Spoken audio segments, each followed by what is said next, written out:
السلام عليكم ورحمة الله تعالى وبركاته.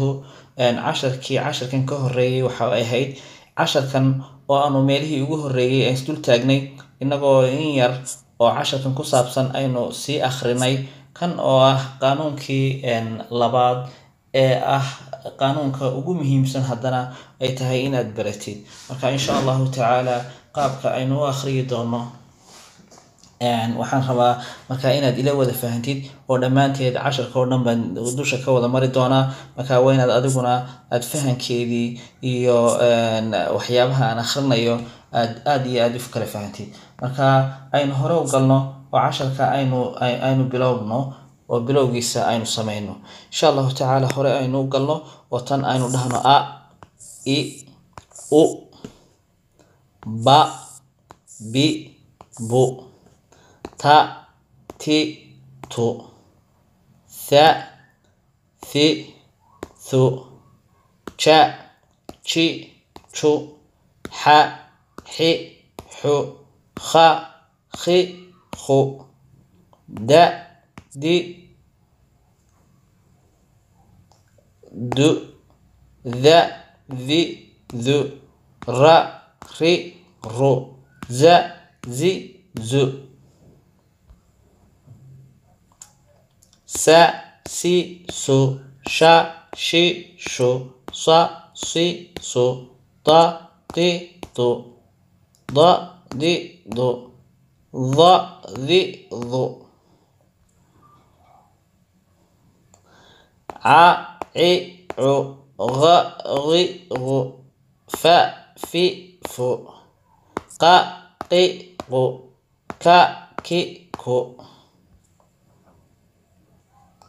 la li lu ma mi mu na ni nu wa wi wu ha hi hu ya yi yu. marka haada markaad qoraysid marka qaarkoodna saasa loo qoraa ha hi hu. labada qaabba waa loo qoraa, qaabkana waa loo qoraa, qaabkaasna waa loo qoraa. marka aan wada fahano oo qaabkaas ayaa loola jeedaa. casharkan qaybtan haddii aan ka dhawaajino qaybtaas oo dhan horeynu soo qaadanay. waxaynu kusoo qaadanay qaanuunkii koobaad oo ah a iyo ba iyo ta iyo tha qaybtaas oo dhan. laakiin qaybaha aadan weli marin waa qaybtan dhexe iyo qaybtan ugu dambeysa. qaybtan dhexena waxa weeye iyadoo la leeyahay qi iyo ki iyo li iyo mi iyo ni iyo wi iyo hi. qaybta ugu dambeysana waxa weeye qu iyo ku iyo lu iyo mu iyo nu iyo wu iyo hu iyo yu. qaabka adigoo yiraahdo weeyaan. marka haddii aad u fahantay waxaan jeclaan lahaa inaadan ka daalin akhrinta casharada noocan oo kale ah, inaad aad iyo aad u sii akhrisid baan doonayaa. insha Allah ta'ala waxaynu mari doonaa qaanuuno aad u fara badan baynu u geli doonaa. marka waa inaadan mar walba aadan ka daalin akhrinta casharada noocan oo kale ah. marka aynu haddana dib ugu noqono iyagii oo dhan. marka sidaas aynu baranay waa inaad u fahantaa tan oo kale ta dhexe oo kale markaad akhriyaysid oo kale taa dhexe oo kaliya markaad akhriyaysid oo kale taasi waa ay weeyaan, taas oo kale waa bi weeyaan, taasi waa ti weeyaan, taasi waa thi weeyaan, ji weeyaan, xi weeyaan. qaabka waa inaad iyadana u taqaanaa ilaa ay meesha ugu dambeysa waa inaad taqaanaa. marka kan qaybtan dambe waa u weeyaan, taasi waa bu weeyaan, taasi waa tu weeyaan, thu chu xu. qaabka waa inaad ilaa meesha ugu dambeysa waa inaad u taqaanaa. marka casharkani waxa weeyaan wuxuu leeyahay farac buu leeyahay aad u weyn. casharkana waa casharada ugu muhiimsan markaynu ka hadlayno luqadda carabiga markaynu ka hadlayno weeyaan. marka qaybtan dhexe iyadu waxa weeyaan sida hadda idiin sheegay iyadoo dhan baa saas u wadaysa. udan iyo iidan iyadana waa sidaas weeyaan. u bu iyo tu iyo thu iyo ju iyo xu ilaa meesha ugu dambeysa qaabkaas ayaad u wadaysaan. marka hadda waxaan rabnaa inaan bilowno oo aan qaabka u sameyno. iyadana insha Allah ta'ala waxaan doonayaa in aan dib ka soo bilaabo anigoo dhammaanba wada sharaxaya oo mid walba waxa uu yahay aan isdul taagayo marka saasaan ayaynu sameynaa insha allahu tacaala aynu hore u galno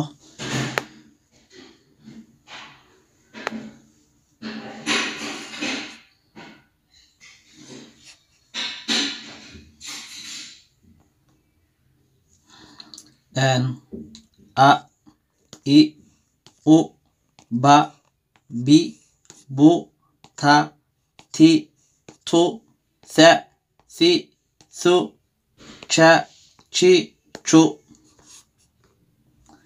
ha hi hu kha khi khu da di du ذا ذي ذو را ري رو ز زي زو س سي سو شا شي شو صا صي صو ضا دي ضو ضا دي طو ظا ظي ظو ع عي عو غ غي غو ف في فو ق قي قو ك كي كو لا لي لو ما مي مو نا ني نو و وي و ه هي هو يا ي يو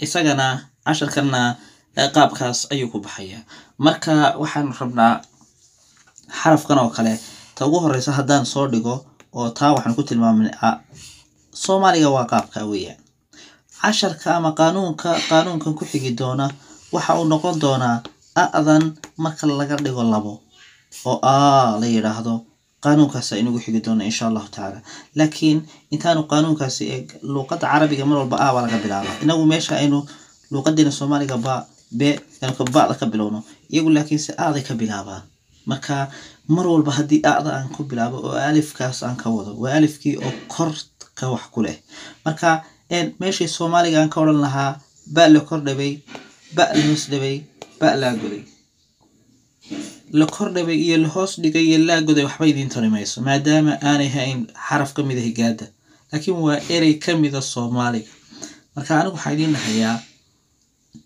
ba bi bu sidoo kale carabiga waxa la yiraahdaa ba fatha ba bisra bi buduma bu marka iyagana ma rabo inaan arintaasi aan idinku badiyo warka laakiin waxa aan doonayaa in aan idinku sheego ba iyo bi iyo bu ta ti tu sida waynaad la socotaan marka dhamaantood iyagana waxaan doonayaa meesha muhiimka qaabkaas loo akhrinayaa haddaba waxaan isku dayeynaa bal in aanu sidii qaabkii su'aalaha ahaa inaan isu weydiino inagoo rabnaa in aynu dhammaan marka aad kasoo wada akhrisaan oo wada fahantaan inaad iyo fahantid waxa aan la jeedo tusaale ahaan waxaan doonayaa in xarafka tusaale ahaan oo kale tusaale haddaan ka keeno xarafkaas oo kale inaad korka ka taqaanid adigoo aan soo akhriyeyn xarafka ka horeeya tusaale ahaan dadka waxa jira ama ardayda waxa jirta marka la yiraahdo tan oo kale akhri ama tusaale ahaan tan oo kale aan ku yiri akhri waxa laga yaabaa in waxa ka soo bilaabta thi ku dhahaya adigoo oo aanad taa u eegin waxa laga doonayaa inaad taa sheegtid waa inaad mar walba oo lagu yiraahdo sheeg xarafkaasi ama taa kelmadaas sheeg oo kale lagu yiraahdo isla markaa sheegta oo tiraahdaa chu weeyaan marka taa lagu yiraahdo kha weeyaan marka taa lagu yiraahdo ru weeyaan marka taa lagu yiraahdo ti weeyaan adigoo oo aanad u fakarayn oo aanad dhahayn ta ti macallin ti weeyaan qaabka adigoo aan dhahayn baa laga doonayaa inaad siday tahay u xifdisan tahay oo mid walba booskeeda iyo maqaamkeeda aad ku xifdidid oo ama ku akhrisid marka saas daraaddeed marka lagu weydiiyo aad isweydiisid marka فايرين إن شاء الله تعالى وحربنا مكا إن السويدين وحكا دونيا إن الإي شيكتيد وحا لغو يراهدو وحا لا يراهدو كان waxaan filayaa inaad jawaabtay haddii aad igu tiri si waa ku saxayaa maadaama kelmaddaasi ay si tahay adigoo markaasi si su aad dhahaysid marka laakiin kelmaddaasi haddii aad si ku sheegtay waa ku saxayaa okay ta xigta haddii aan isku dayo oo aan ku weydiiyo waxa loo yaqaano taas haddii aan weliba aan ku bayaamiyo waa taas weeyaan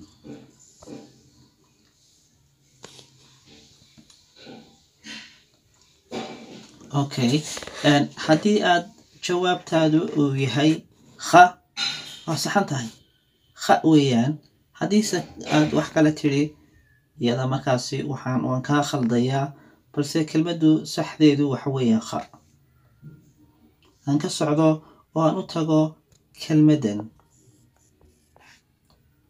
xarafkan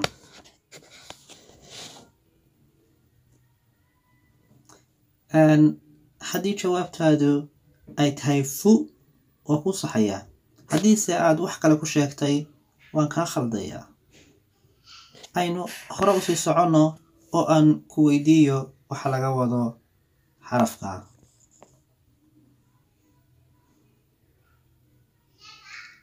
okay haddii jawaabta aad bixisay uu yahay wi waa ku saxayaa haddiise aad wax kale ku sheegtay waan kaa khaldayaa aynu ku soconno oo tii ugu dambeysay aan idiin soo dhigo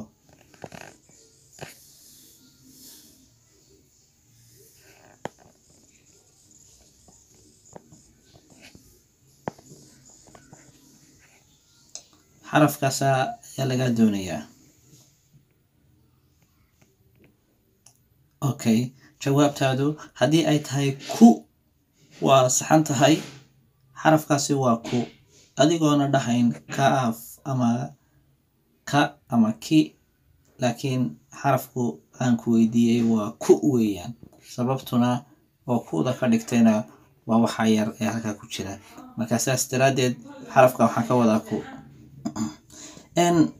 haddii aan kasii gudbo oo aan bal isugu qaadayo in aad waxna qori kartid waxna aad akhriyi kartid waxaan isku dayayaa xuruufaha halkan ku jira ama erayada halkan ayaan isu keenayaa waxaan kasoo saarayaa xaraf dhan oo yacnihi carabi ah oo la qori karo yacnihi waxaan ku tusayaa in markaad halkan soo gaadhid xitaa aad awoodi kartid inaad qortid xuruufta ama erayada qaybtood waxaan soo saarayaa kelmaddan loo yaqaano kelmaddaas aniga oo isticmaalaya qalinkayga oo waxaan soo saarayaa kelmaddaasi waxaad u taqaanid maxay tahay halkaasaan keenayaa laakiin maanta madaxeeda keliya ayaa soo qorayaa waxaad dusha ka saaranna waan soo qorayaa waxaan kale oo soo qaadayaa ka dhexe kaasaan soo qaadayaa waan ku sii darayaa saasaa loo qorayaa marka xoogaa waxaan filayaa aan si waadaxa u qoro aan si waadaxa oo bayaana aan u qoro anigoo oo isticmaalaya qalinka kaasi waa kii hore weeyaan anigoo oo saaraya calaamadiisii yarayd oo qaabka ahayd waxaan rabaa in aan laankan oo isagoo li'da ahna aan ku dhajiyo laanka marka lagu dhajiyana qaabkaas ayuu soo baxayaa xoogaa waxaa weeyaan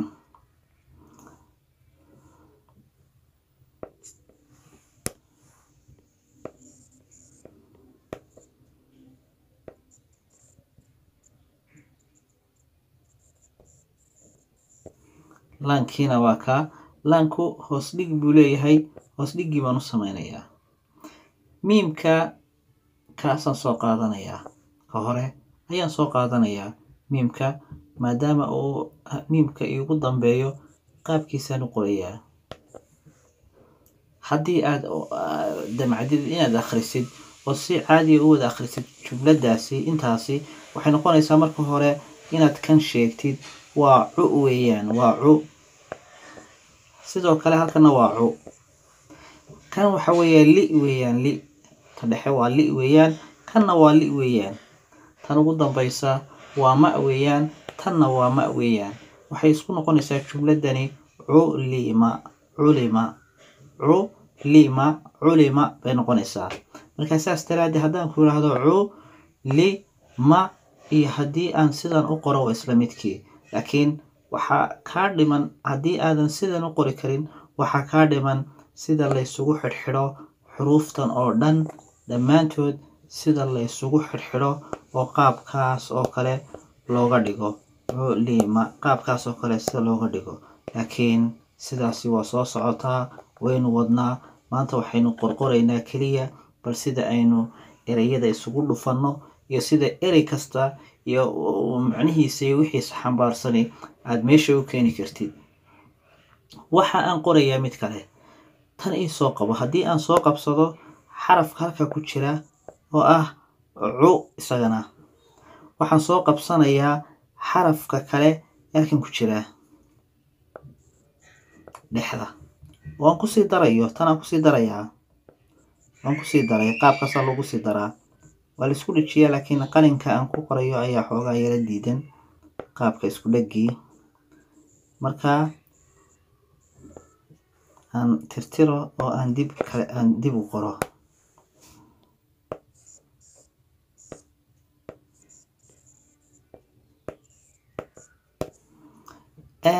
caada qaabkaa anigaa soo qoray, cudu wataa, ri'daasaan soo qoray. kelmadda halkan ku jirta taasna waan kusii daray oo ah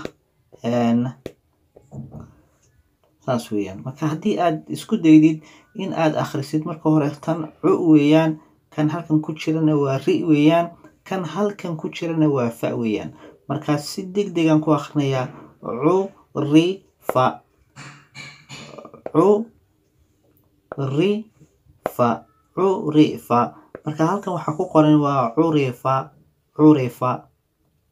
wax kale kama keenin, waxaan ka dhex keenay casharkan aan ku baray qaabka lagu dhawaaqayo. haye waxaan rabaa in aan ku socdo oo xarafkii ugu dambeeyey ama jumladii ugu dambeysay aan qoro, aniga oo qoraya xaraf sidoo kale sidii oo kale ah.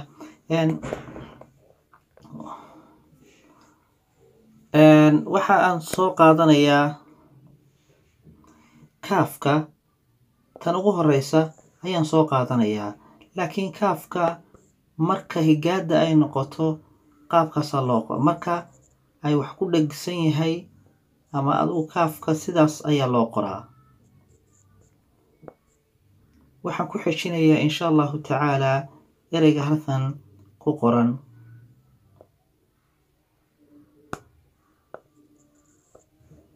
kaasaan ku dhejinayaa isagana, oo isagana ah ta weeyaan. markaa kaafkii baan doonayaa meeshuu ahaa, ta'diina waa ku dhejinayaa. taada saasaa qaabkaasaa loo qoraa marka ay wax ku dhegaan.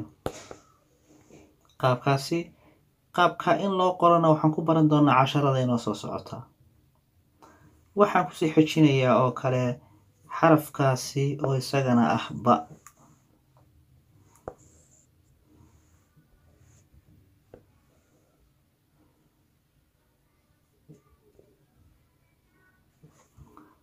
ba baa kusii xiga, ba'dii baan ku dhejiyey.